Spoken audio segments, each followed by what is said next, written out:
நீங்க ஒரு ஆளுக்கு குழி தோண்டுனீங்கன்னா, உங்களுக்கு ஒரு ஆளு கிணறே வெட்டுவான் என்கிற பழமொழிக்கேற்ப, இப்போது பாஜகவின் முக்கிய தலைவர் அமித்ஷாவுக்கு ஒரு சம்பவம் அரங்கேறியுள்ளது. பிறரை கேலி செய்தால் அது நமக்கே வினையாகிவிடும் என்பதைப் போல, இந்த சம்பவம் பாஜகவினருக்கே வினையாகிவிட்டது.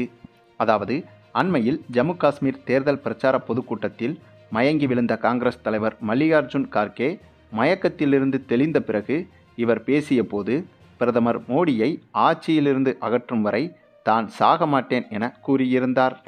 இதற்கு மத்திய உள்துறை அமைச்சரான அமித்ஷா கடுமையாக விமர்சித்திருந்தார்.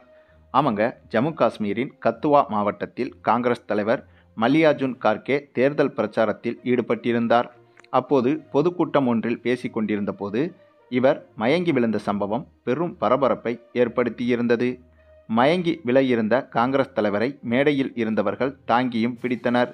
பின்பு இவரை நாற்காலியில் அமர வைத்து ஆசுவாசப்படுத்தினார்கள். பின்பு சிறிது நேரத்திலேயே இவரை டாக்டர்கள் பரிசோதித்தனர். மல்லிகார்ஜுன் கார்கேவின் இரத்த அழுத்தத்தில் மாற்றம் இருப்பதாகவும் கூறினார்கள்.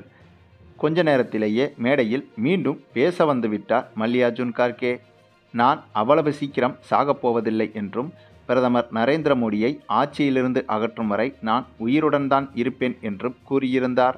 இந்த நிலையில் இதனை கடுமையாக விமர்சித்துள்ள பாஜக மூத்த தலைவரும் மத்திய உள்துறை அமைச்சருமான அமித்ஷா பேசிய போது, வெறுப்பின் உச்சமாக பிரதமர் மோடியை ஆட்சியிலிருந்து அகற்றிய பிறகுதான் நான் இறப்பேன் என்று கூறி தேவையில்லாமல் தனது தனிப்பட்ட உடல்நல விஷயங்களில் பிரதமர் மோடியை இழுக்கிறார் மல்லிகார்ஜுன் கார்கே என்றும், பிரதமர் மோடியின் மீது காங்கிரஸ் கட்சியினர் எவ்வளவு வெறுப்பாகவும் பயந்து உள்ளனர் என்றும், இவர்கள் தொடர்ந்து மோடியை நினைத்து கொண்டிருக்கிறார்கள் என்பதையே இவை காட்டுகிறது என்றும் மல்லிகார்ஜுன் கார்கே மயங்கி விழுந்த சம்பவத்தை குறித்து விமர்சித்தும் கேலியாகவும் பேசியிருந்தார் அமித்ஷா. மேலும் அமித்ஷாவின் இந்த கருத்துக்கு காங்கிரஸ் தரப்பில் பலரும் எதிர்ப்புகளையும் தெரிவித்து வருகின்றனர். இந்த நிலையில் அமித்ஷா அவர்கள் சமீபத்தில் இவர் கலந்து கொண்ட பொதுக்கூட்டம் ஒன்றில் காங்கிரஸ் பற்றி பேசிக் கொண்டிருந்த போது திடீரென இவரும் மயங்கி விழும் நிலைக்கு சென்று விட்டதாக சொல்லப்படுகிறது. பின்னர் இவர் அருகில் இருந்தவர்கள் இவரை தாங்கி பிடித்து இவருக்கு முதலுதவியும் கொடுத்துள்ளனர். இந்த சம்பவம் தற்போது பாஜகவினருக்கு பெரும் தலைவலியாக மாறிவிட்டது. காங்கிரஸ் தலைவர் மயங்கி விழுந்ததற்கு கேலி செய்வது போல பேசி வந்த அமித்ஷாவும் இப்போது மயங்கி விழுந்ததாக கூறப்படும் இந்த சம்பவம் பாஜகவுக்கு திருடனுக்கு தேள் கொட்டியது போல ஆகிவிட்டது.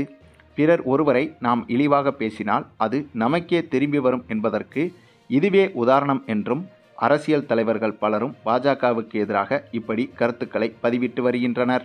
ஆக மொத்தம் பாஜகவின் பலம் கொஞ்சம் கொஞ்சமாக குறைவதற்கு எதிர்க்கட்சிகள் ஒன்றுமே செய்ய தேவையில்லை என்றும், பாஜகவினரே தங்களுக்கு தாங்களே இப்படியாக ஆப்பு வைத்து கொண்டு பாஜகவின் பலத்தை இவர்களே குறைத்து கொள்வார்கள் என்றும் விமர்சகர்கள் கூறி வருகின்றனர்.